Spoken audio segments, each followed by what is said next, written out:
Part of our strategy as multifamily owner operators is to be extremely focused in our approach.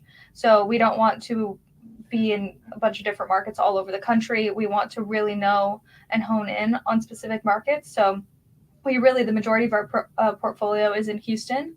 And up until recently in 2023, we've expanded to Dallas. And then now in 2024, we've purchased our first property in San Antonio. So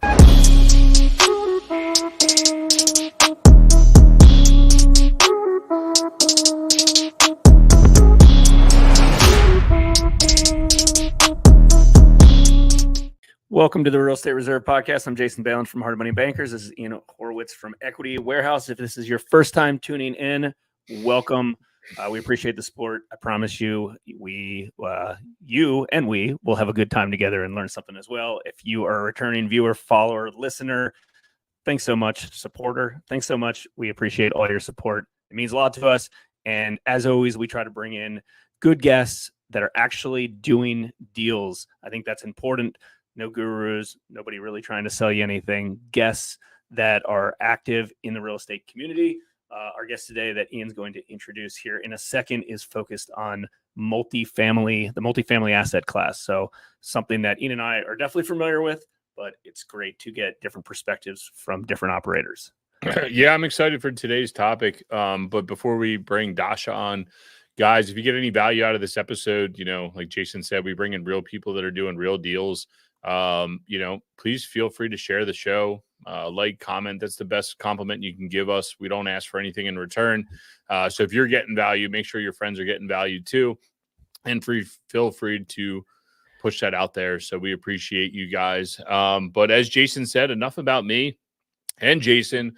Why don't we bring Dasha Beardsley in from Lone Star Capital? And she's there she is. Hey, Dasha, what's going on? hello, I'm doing well. Yeah. You want to just give a quick background about yourself and where you're located and what you guys do? Sure. So I'm located in New York City. Contrary to Lone Star Capital's name, which is for Texas, we own and operate properties, multifamily properties in Texas. I'm the director of investor relations for Lone Star Capital, and I've been with the firm for about 3 years now. So why Texas? I see that you went to college in California. You have an office in New York. What was attractive to Texas? So I wasn't part of the decision-making process for Texas. I do still think that it's an amazing state. There's a lot of opportunity there as far as, there's multiple different markets within Texas that are great for investing. It's landlord friendly. But the reason why we haven't necessarily expanded outside of Texas is because part of our strategy as multifamily owner operators is to be extremely focused in our approach. So we don't want to be in a bunch of different markets all over the country. We want to really know and hone in on specific markets. So the majority of our portfolio is in Houston. And up until recently in 2023, we've expanded to Dallas, and then now in 2024 we've purchased our first property in San Antonio. So those are our three markets for the foreseeable future, and we want to just really focus and be the best in those markets. Yeah, I mean, Texas is like literally its own. Every time I go down there, I'm floored. Growing up outside of Philadelphia, we hate Dallas, like just from the football standpoint. And it's like, oh, screw Texas. Every time I go down there, we just hosted our mastermind event, and I'm just like floored. Like it's like literally its own country down there. It is impressive. We're up here in the Northeast, all of us, and it's so condensed, and you get down to like Dallas, Fort Worth, and it's mind blowing. We have a storage facility just outside of Houston, and the expansion and growth inside of Texas is it's almost unimaginable for people to understand if you're up here in the Northeast. Yeah, it's Ian. What do you think the percentage of guests that we have on this show that have invested in Texas is? I mean, as of recent, it's been really, really high. We've had land investors, we've had storage investors, we've had multifamily investors. Texas is popular. I mean, again, it's a gigantic state. It's huge. I mean, from the storage standpoint, it is a very friendly state, and I can only imagine how friendly it is compared to what we deal with here in Maryland or New York or any one of the Mid-Atlantic states, I mean, can you talk a little bit about like how being a residential property owner in Texas is and like the benefits of operating there? Yeah, so like you mentioned, there's a ton of growth, so that's a really big appeal. Some of the fears that people have within Texas, specifically in Houston, is the energy sector over reliance on that for jobs. But we're pretty strategic as far as looking at what job markets are in the specific locations that we purchase property in. So that's something just to be mindful of, but it's definitely something that, doesn't deter us. And there's robust healthcare industries and plenty of other jobs and job expansion in Houston outside of the energy sector. And then, of course, Texas is in the South, and so it's a lot more landlord friendly. Not to say that it's just a free for all as far as evictions, but you can definitely get more things done in that regard and less rent control, the types of restrictions on landlords. At some point in this conversation, we're definitely going to jump into some of the investor relations stuff that you're responsible for inside Lone Star Capital, because that's always kind of a sexy topic to talk about. And I think everyone's always interested to know how capital's raised and things like that. But related to the multifamily as an asset class, like what type of, like what size multifamily projects are your sweet spot? Like, is it per unit? Is it per square footage? Are they value add properties? Is it ground up construction? Is it already existing buildings that, are already operational and already great and you're just kind of taking over them? Like, let's talk about that a little bit if you don't mind. Yeah, so we haven't done any ground up development. That is something that we would want to expand to at some point, but like I mentioned, just with our strategy of being extremely focused, we don't feel that that's an undertaking worth doing at the moment. We just want to still focus as much as possible on existing acquisitions. Within acquisitions, we do have a range of heavier value add and then more kind of core and newer vintage properties. It just really depends on the situation. I would say right now we're looking at more just newer, nicer quality properties because we still see that there's a discount right now in the market. Transaction volume is down, but the properties that we are seeing, we feel that it's worth to go for the higher quality and newer assets. And as far as what our target is, I would say anywhere from 200 to 300 units per property. Yeah, no, that's good to know. And I mean, obviously, like as you start to invest or you bring in investor capital, they want to know exactly what you're going to be investing in. I see you guys have bought, and I feel like I like caught your brother early on, right as he was getting started, or you guys were opening up the firm. You guys have grown $600 million in assets since 2018, which is wild because I'm like, oh, we got to 70 million. And I'm like, cool, but like 600 million is like an insanely impressive number.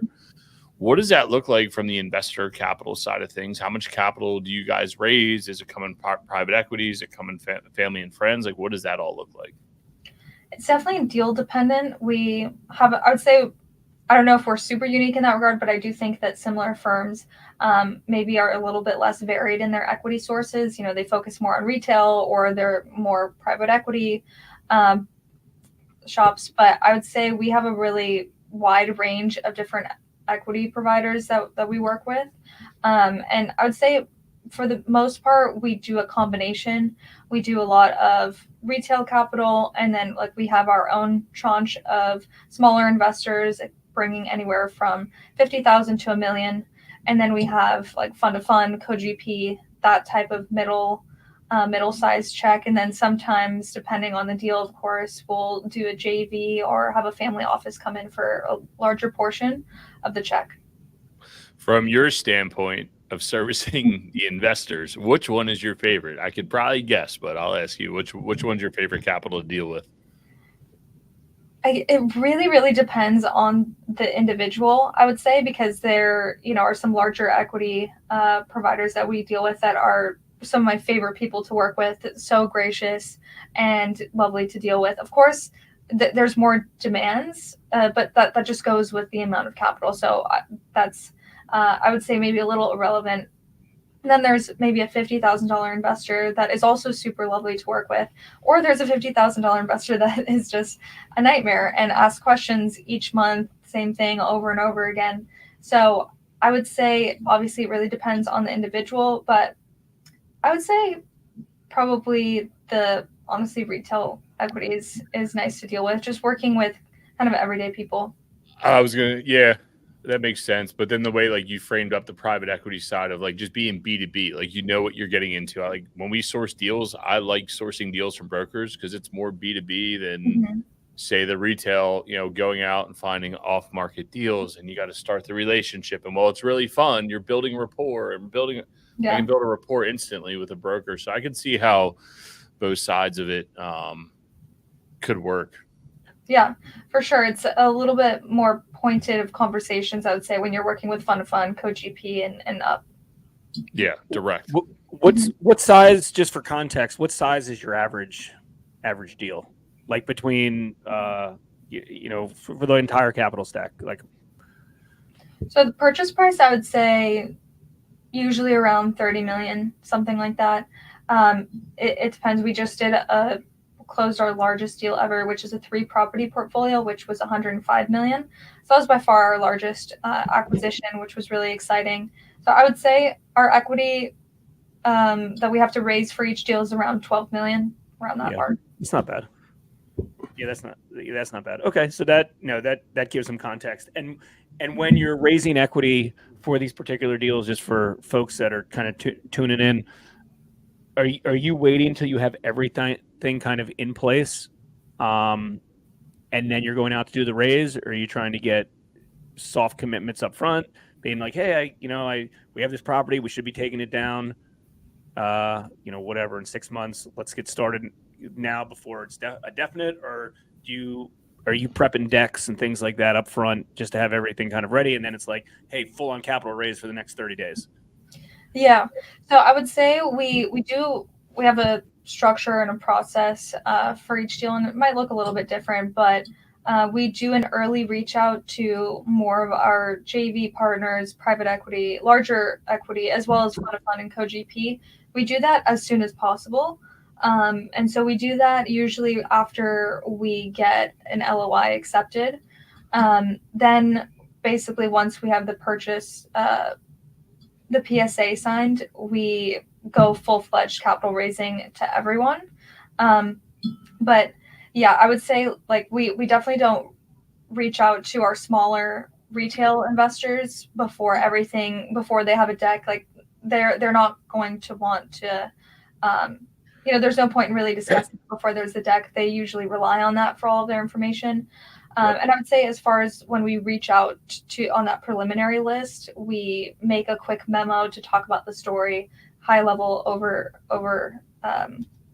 oversight of the numbers and returns. Yeah, that definitely makes sense. And, it's always funny, like getting a deal under contract. Jason's over here always bugging me. Hey man, when you got next deal? I'm like, I got nothing. And it's like, hey, I got a deal. All right, well, I'm not ready. It's like, come on, man. Like, and it's always like that balance, the seesaw balance of like trying to, and I guess that's where maybe some of the B2B capital is better. Cause you're like, all right, so-and-so fund needs to place $1 million. Like I kind of can target and start planning versus the retail investor. It's like, all right, well, you have 50 grand or not. Like, I don't mean to push you to the side, but in the same sense, it's like, I need to know and I need to go. It's interesting to balance that capital out while always raising capital at the same time. Like what kind of outlets or sources do you guys do to provide information, or what's your funnel look like, top of funnel, lead magnet, to bring people in to start getting to invest with you? Yeah, so as far as our top of funnel, I would say a lot of our leads come from social media marketing. We're on social media 5 days a week on like pretty much all platforms. So that's where I would say the majority of our leads come from. Also, a big source of our investors and just outreach in general has been through the 2 books that Rob, my brother, has published. So that has really expanded our growth. As far as the equity process looks like when we're actually raising capital for a deal, most of the time we've only done one 506C actually, so we do a 506B. So we haven't done any ads, any paid ads or anything like that for, actually raising for a deal. So we just reach out to our existing list of investors. We host a webinar, and then we also call not everyone on our list, but basically anyone who's kind of shown some interest or clicked around on our emails. And real quick on that, are you and for the retail investors, is that like, year round all the time, knowing that even if you don't have a readily available deal right now, you're still kind of out there proactive, so they'll be available when they do have the next deal that potentially comes in. Yeah, so we're constantly building new relationships with investors, and our goal is to always be raising for a deal, so that if we have an investor that's ready to invest, that they have an opportunity to do so. But there's definitely times where we are talking to a new investor and they want to invest, but they maybe have to wait a month until we launch our new deal. But yeah, we have a new investor form on our website, and so we basically just start the relationship. After there, schedule a call, all of that, and to kind of get them prepped as well to invest once we do have an opportunity. Yeah, and 506B, I always get all the letters confused. I just let the attorney tell me what I'm allowed to do and not do. 506B's accredited only that you have previous relationship with? I can never remember. Do you remember? 506B is they don't have to be accredited. You have 5 non-accredited slots for your for each offering, and you can't market it publicly, so we can't post on social media that we're raising capital for the deal and things like that. And you do have to have a pre-existing relationship, but I would say that there's different ways to interpret the relationship as well. Like what you have to talk, and it needs to be for 30 days as well before you actually accept their funds. So that's where the book comes in. So you guys are marketing for the book. I'm just kind of breaking down the funnel here. You guys market for the book, get people onto your list. They kind of pay to say, hey, I want to check out your book or your underwriting template, whatever. I'm starting to learn about the process. Then you hit them with an email, hey, we're raising capital, because now you've started to establish a relationship, and they continue to build off of that. Exactly. Yeah, that makes sense. How much of this did you learn in college versus real life? I was going to ask the same. That's a good question. Well, so my degree was in real estate development, and it was surprisingly a very broad curriculum. So I learned a lot about like transportation, urban planning, architecture. Of course, I learned economics and statistics, and like market fundamentals and stuff like that in real estate specifically. So there was a lot of overlap. I had like a modeling class as well. But as far as investor relations, that really wasn't covered very much. And I think that that's probably true amongst most in real estate degrees in the country. That's right. Well, I mean, it's funny because we got 3 different people on here right now with different. I mean, I have a college degree from University of Delaware, but like it obviously was not in real estate development or private lending or anything like that. But it's funny because you could get a lineup of a dozen successful real estate investors, and they all have very, very different backgrounds. And I'm always very curious which ones have a degree or have higher level education with this. And it seems that the ones that do do similar projects to the way you guys set up your projects. And like I think kind of in my world, it's a little bit more sophisticated than the stuff that we particularly do. It's just different, and I'm curious. Let me ask you this question: do you think that you could be successful in the way that you guys are running your business without having gone to college at all? Yeah, 100%. I think it was helpful. I definitely learned, but and it also kind of expanded some of my interests. But I would say, as far as what I'm actually doing right now, I don't think I really needed my degree. But to be fair, my brother was the one who started the firm in 2018. And my parents also have their own multifamily units in Texas that are separate from Lone Star. And so basically whenever we're all together, it's all about multifamily and talking about, real estate in general. So I learned, I would say, the most just being in my family and overhearing these conversations and listening to my brother's phone calls. So I think for someone who doesn't have as close, proximity to someone knowledgeable, maybe a degree would be more helpful. And I think there's one thing that you guys have that I get jealous of sometimes, and Jason always reminds me of this. I do not have a college degree, but the relationships you guys formulate in college potentially are a little different because you're working professionals. Now you're raising capital. Our buddy Pete went to Notre Dame. It's like, hey, man, you want to raise some capital with us? And he just hits the Rolodex like it's nothing. Meanwhile, I'm like, I know a bunch of broke firemen. Like, hey, who wants to invest with me?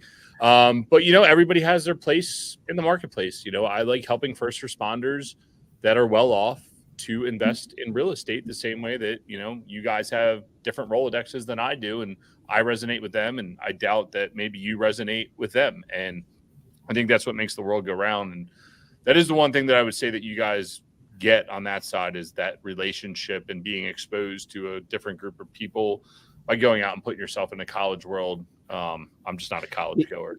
Not for me. Yeah. There's also the other side of that where I think a lot of very intelligent, sophisticated people can't do real life deals. Like there's a fine line between that, right? There's the over education, under execution, right? Like, a lot of nitty gritty real estate investors, especially on like the smaller residential side, they'll just go all in and not even know what the hell they're doing and get themselves in trouble. Yeah. Because they'll be like, oh, I'm just getting capital from anybody, or hey, I'm going to go build this thing without any permits, or overpromise, whatever it is. And then, which is no good. And then the other side, I know a lot of extremely, smart people that, have college degrees in real estate development and stuff like that, that they'll be behind the scenes and run the analytics and the modeling forever, and they'll never take action, never do a deal. So it really does take, both, you got to have kind of both sides of that in order to do stuff. Yeah. Well, and it's also interesting if you're thinking about who's actually teaching the curriculum. Most of the time, they're not actually doing deals. If they were, they probably wouldn't be a professor. That's not always the case. For sure. I remember I had a few that were actually actively buying deals like retail in LA and things like that. So, and those classes were actually the most interesting, and I felt like I got the most out of. Yeah, I had the chance to speak at Temple, a guy that helped us underwrite a few deals early on. He was a professor and he actually does deals. And I said, well, Bob, why do you want me to come in and talk to all these dudes? So he taught at Temple and Georgetown online. And I said, well, the Georgetown guys are getting their MBA in real estate development. He's like, yeah, but they just work at a firm and they're never going to do a deal. And like, you actually go and do deals. They need to hear real life experiences because they're somewhere in the middle of theory and real life. And that's where we all live, right? Like we know the theory side of it, but we know the real life side of it. And that's why I think we're all successful. But it is fun to go talk to the classes and say, hey, this is the real crap. Like you're learning this on paper. Now go apply it. Good luck. Like it's not always just because you put it on a pro forma doesn't mean it's going to happen, right? One good hailstorm, whatever it is, you can get in trouble really quick. So what type of? I know you mentioned you also run your internal in-person summits. Like, how are those set up? Like, who's your target audience for that? Is that real estate investors that are looking to learn and to grow multifamily portfolios, capital investors that are, talk maybe a little bit about those summits and how those are set up. Yeah, so we just within the firm, and I'm sure a lot of people within this industry have been to countless conferences. And well, a lot of the times the selling point of the conference is the education. And I think that can definitely be valid. You can learn a lot, but the real value is in the networking. So we started this 3 years ago in September. This is going to be our 4th summit. We really set out to make the highest quality content and really, I would say like a high level content, not aimed for beginners. Just because I feel like most of the time when you're in a large room at a conference, it's kind of catering to the lowest denominator, not in a bad way, but just so that everyone can kind of understand and follow along. So this is really aimed for more people actively in the industry. They're not doing their first deal. And I would say the previous years, it's been very, very equity heavy, which is a really great problem to have. We invite, our some of our biggest investors, also potential investors, JV partners like that in that realm. And so it's been like last year, it was the vast majority of the attendees were equity. And so we realized that while that's amazing for us, what really is the value proposition that we're giving these equity providers? Of course, we want to network with them, but like they didn't want to just sign up to come meet us. So we've changed gears a little bit. And what our goal this year is to have just the best in class operators across commercial real estate in general. So we're not necessarily looking for multifamily operators, but it could be office, industrial, retail, ground up development. That's not something that we do, to kind of really cover all the bases and basically provide a great experience for those operators, as well as the equity that we're trying to bring in. Yeah, I'm literally reading as you're talking about it. It's on your guys' website, the LSC Summit, and it seems interesting. And then I'm sitting here trying to apply to speak at the same time because it sounds like a fun. Well, being a fireman, One World Trade Center, like I feel like it's just like it could all marry together and bring it all back around. But it looks like an awesome event. So if you guys want any more information, we'll get that in the show notes for everyone. One last question that we forgot to ask earlier on, like you were talking about like your parents, and I know we're bouncing around, but that's how our minds work. You're talking about your parents being involved in real estate, and your brother, and then you joined. It's like turned into a family business here. You guys kind of all have your own thing. When it comes to like sponsors, your brother's sponsoring deals, do you guys co-sponsor deals between the family, or you guys only sponsor the deals? Or are you guys the lone GPs on most of these deals? How do you guys normally set that up, and the importance of having good sponsors when doing these deals? Yeah, so in 2019, as far as my parents' real estate, my brother actually convinced them to sell their home in California and to buy those apartments in Texas. So it was my brother and the Lone Star team found those opportunities, but we don't operate them or have any real involvement in them now. It was more just kind of finding the opportunity for them. And so that's, their operations are separate from us. So we don't do any co-sponsoring with our parents or anything like that. And then as far as just in general, we do have co-GPs, but we are always the lead sponsor, and we always do the asset management, property management, and acquisitions for a deal. Yeah, when you're on the hook for the capital, that is one of the most important things you can do. I feel that 100%. Everyone's like, "Oh, let me raise capital for your deal," and or you put capital. I'm like, that's not who we are. We need to run the deal, and that's good to know where you guys stand in that. So, this is definitely been awesome. We've enjoyed, talking about, how you guys are raising capital. I love the idea. So I did a book. Jason's done a book. And so I was like, oh, well, what do you do with it? But then it's like, this is refreshing to remind yourself, do the basics, get out there, put yourself out there, do a book, do content, get it out there. That's why we do this podcast, because we enjoy talking to people and it helps us produce content. One thing we like to ask all of our guests is, what's one book or podcast that you enjoy? It can be business related. It can be fiction. It can be whatever it is. What do you enjoy to listen to or read that everyone should know about? I think it's pretty popular, so it might not be groundbreaking, but I listen to the Allin Podcast. That's the only podcast that I listen to, truthfully.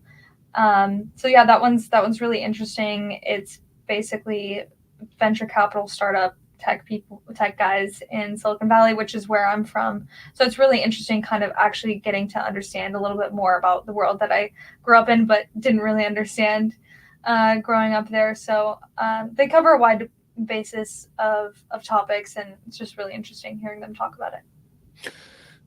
Yeah, no, I'll have to check that one out. We'll get that in the show notes as well. Where's the best place people can find you? They want to learn more about the books. They want to learn more about the summit, or they just want to learn how to invest with you guys, where can we find you guys online, and people can get a hold of you?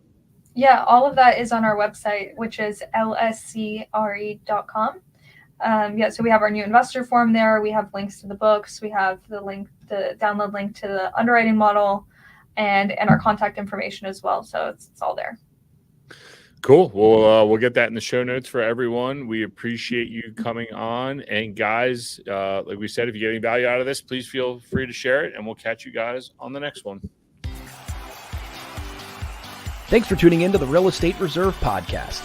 Do us a favor and like, comment, and share our broadcast. It helps the algorithm and helps us spread the word too. Till next time, thank you for tuning in.